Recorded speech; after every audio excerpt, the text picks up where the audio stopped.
In his past life, he woke up a morning and left his room, but the maid was scared to see him. He walks through the balcony, where everyone greets the king. He then goes to the council room, where an old man is already present and is surprised to see him. He starts staring at a painting and thinks the council consisted of the ones who actually govern the country, managing its politics and economy. In a world riddled with problems like decreasing birth rates and limited resources, wars were replaced by duels and armies by kings. He was also one of them and admired the old man's handwork. The old man got up and said that while being part of the council is rewarding, he won't lie. He also said he wasn't envious of the fame and glory of the kings received upon victories. He asked him the reason for his unexpected visit, but he removed his gold medal and kept it on the table. The old man was surprised by his action, but the king left the room and said he was retiring.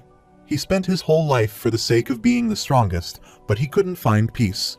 He was still an orphan. With everyone he cherished, he would give up everything he had in that life for the chance to return to Ashpur and see them all again. He can't forget the memories he has made with them. When he opens his eyes, he finds himself in a forest and wonders if he is still alive. He can see the mage's corpse beside him and turns his face to the other side. He is so injured that he is unable to move and gets unconscious again. After some time, he wakes up and tries to get up, but his wounds are very deep. He sees some food balls in the mage's bag, so he tries to approach them and eats one. He feels some energy from this and becomes unconscious again. The next morning, when he wakes up, he is a little better than before, so he tries to get up. But his body is so weak that he again falls back and closes his eyes. A few days later, he can finally walk and reaches the mage's corpse to get his dagger. He looks toward the high mountain from where he falls and wonders how he survived falling through it. He wonders how long it has been since he is staying there, but he has to move on and look for his parents. But suddenly, he is shocked to hear someone's voice who asks him if he is awake. He turns behind to look for the person and thinks the corpse is talking to him. The voice asks him about his condition. He approaches the body and tries to touch it with the wooden stick. The voice asks him not to worry. The corpse won't be reanimating if he is afraid of it. He is relieved when later he realizes that he shouldn't trust the unknown voice, no matter how silky, smooth, and dignified it sounds. He asks the voice about who he is and if he was the one who saved him. The voice replies yes to his second person and says he will find the answer to his first question once he arrives at his dwelling. Arthur says he sounds pretty confident that he will even try to find him, and he replies that he is the only one who will be able to get him home from this place. He thinks about Ray, Alice, the twin horns, and his baby sibling. He wonders if they are all right or if they have reached Xyrus safely. He then calls the voice by Mr. Voice and asks if he can inconvenience him for direction so that he may grace him with his presence. She laughs and replies that he catches on quickly, but referring to a lady as Mr. is rude. He wonders how she knows his name, and she replies that she will show him. Suddenly, he feels a red light everywhere and covers his eyes to stay safe from it. Miss Voice checks the surrounding areas and recommends he should depart immediately since it will be a lot safer traveling while it's still light out. He follows her directions and thinks his body's condition gradually improved, leaving him with only a few aches here. By the afternoon, he couldn't help but think what sort of magic she had used to save him from the fall. He wonders how she knew they would be falling and why she only saved him. The more he tries to come up with an explanation, the more questions he seems to end up with, so he decides to let it be. After some time, he reaches a place with water and hurriedly jumps to take a bath. He feels so relaxed, and after taking a bath, he washes his clothes. Miss Voice laughs at him and says he is so pleasantly carefree, but asks him not to worry as she is not watching him. But he is so embarrassed that he stays naked for a long time and puts on his clothes.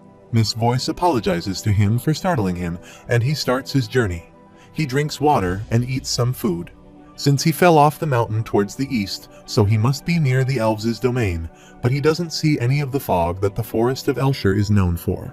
He continued to walk, and his fears of traveling through the beast glades were quelled by the fact that only a small animal seemed to be present.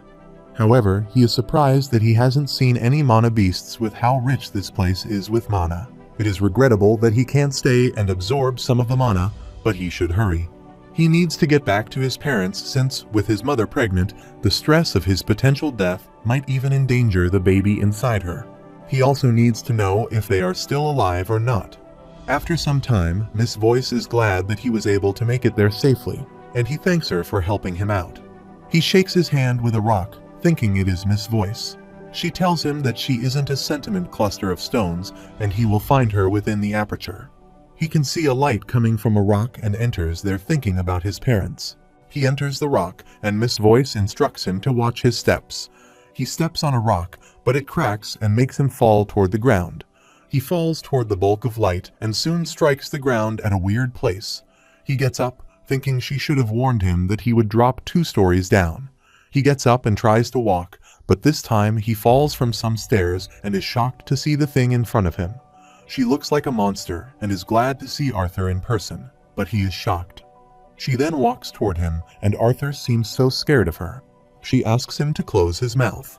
Otherwise, bugs will fly into his mouth if he keeps it open that wide. He closes his mouth, but still is very scared of her. She grabs his hand and says it will take some time for her to open a dimensional rift strong enough to transport him to his home.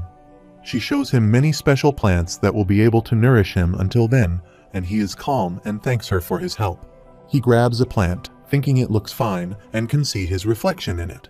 He thinks about his parents and gets sad thinking about her and wonders if they are still alive.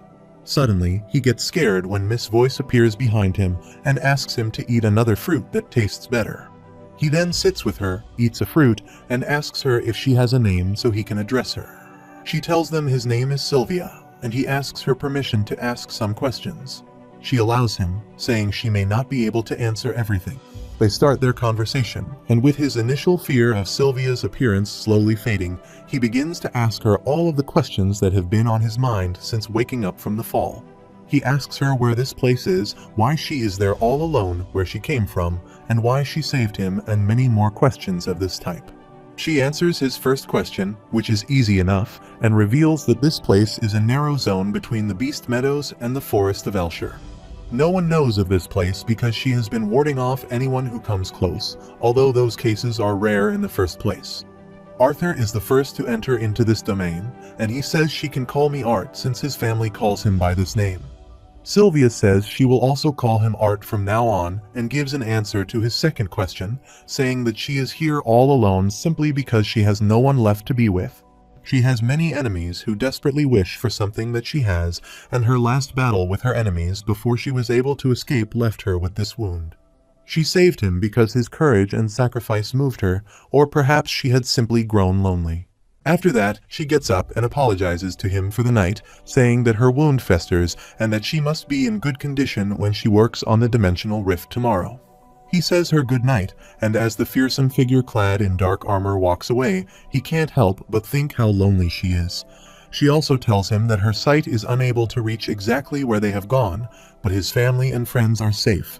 She tells him in case he isn't sure, and Arthur is happy to hear they are all secure. He cries and smiles with the relief he gets on hearing this and thanks Sylvia with all his heart. After that, Sylvia and he spent hours talking about all sorts of things when she wasn't preparing the portal. But those hours bled into days, and those days into weeks while they spent every moment in each other's company. Sylvia never spoke about her own life, and he slowly began to understand what sort of person this mysterious being was.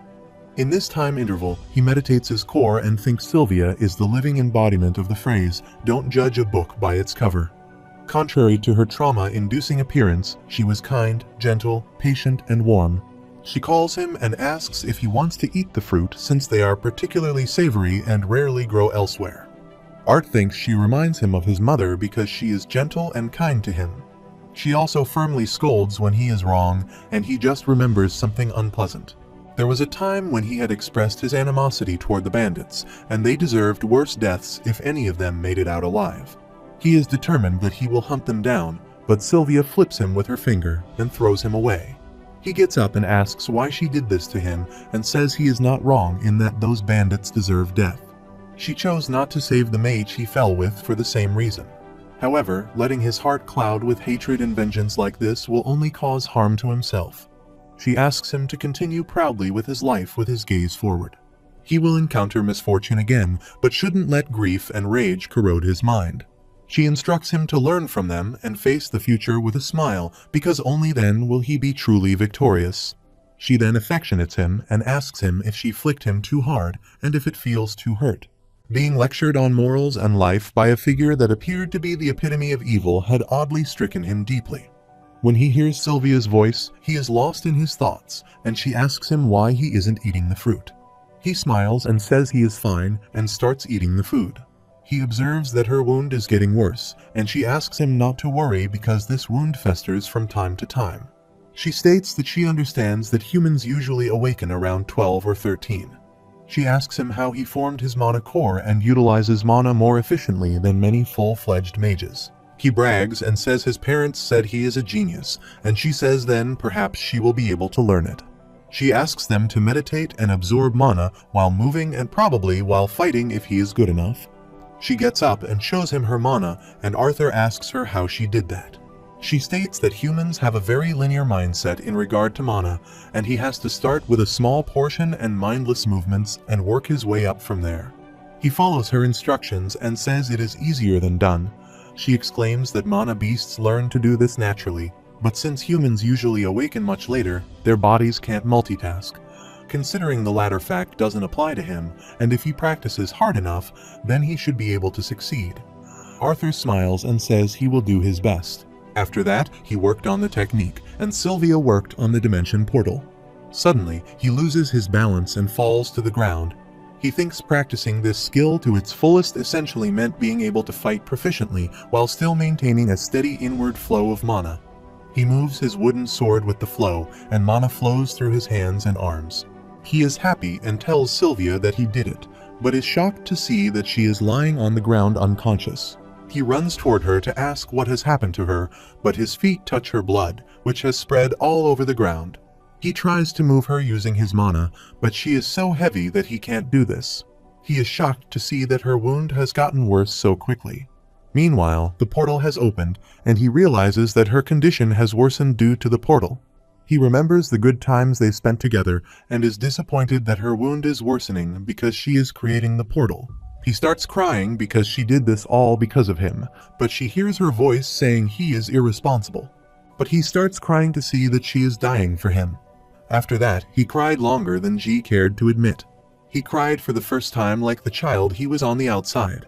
After some time, Sylvia asks him if he has calmed down a little and says they don't have much time left together, and she would hate it to be wasted with him blaming himself over this. He asks her how he can't blame himself when she is basically sacrificing herself so that he can meet his family. But Sylvia says he is doing her a favor by allowing her to leave this forsaken cave a bit faster. He calls her name, and she exclaims that her name doesn't suit the form she has. Suddenly, his body starts shredding, and he is shocked that she has turned into a white dragon. She asks him if she looks like Sylvia, and he is surprised that she is a dragon. She replies that she is referred to as a dragon, but they have little time for idle chatter now that she is in this form. She must use her original form to finish this portal, but now that her veil is gone, then the enemies will soon come for her. She has created the portal and calls Arthas to listen to her carefully. She wants to say a few things to him before they part their ways. She gives him an egg-like thing, and it's not heavy, yet he feels he can barely hold onto it. Sylvia asks him to wrap that thing into her wing to conceal its aura. She asks him to bear with her one more thing, which makes him fall by pushing him behind. Suddenly, Arthur feels a change in his body, and his hands are turning red. Sylvia says that with this, everything will reveal itself when the time comes. He notices that she is closing her eyes and asks her if she is okay, and she replies that she will open the portal now, and she doesn't have the time to make it go directly to his home. However, he will arrive somewhere near humans, and Arthur says he can't leave her there. Suddenly, they hear a noise from outside, and it looks like someone is trying to enter there. A creature comes there and advises her to cease her stubbornness and hand it over to him. He asks her to submit something, and he may heal her wound. Arthur observes that he looks similar to Sylvia's previous form, and he says she has already caused them quite a trouble after hiding. Sylvia talks to Arthur and says she has a bit of confession to make. She reveals that she intentionally prolonged the transportation spell so that she could spend more time with him. She won't ask him to forgive her, but she has one more selfish request and asks him to call her grandma just this once. He smiles, grabs her wing, and asks her to come with him. He doesn't know what she did, but everything is frozen now. He asks her to leave this place together. Sylvia closes her eyes and says they can't do this, and with this, she says farewell and pushes him toward the portal. He tries to stop her, but can't, and sees her for the last time. He also calls her grandma, and she closes her eyes in relief and thanks him for fulfilling her request.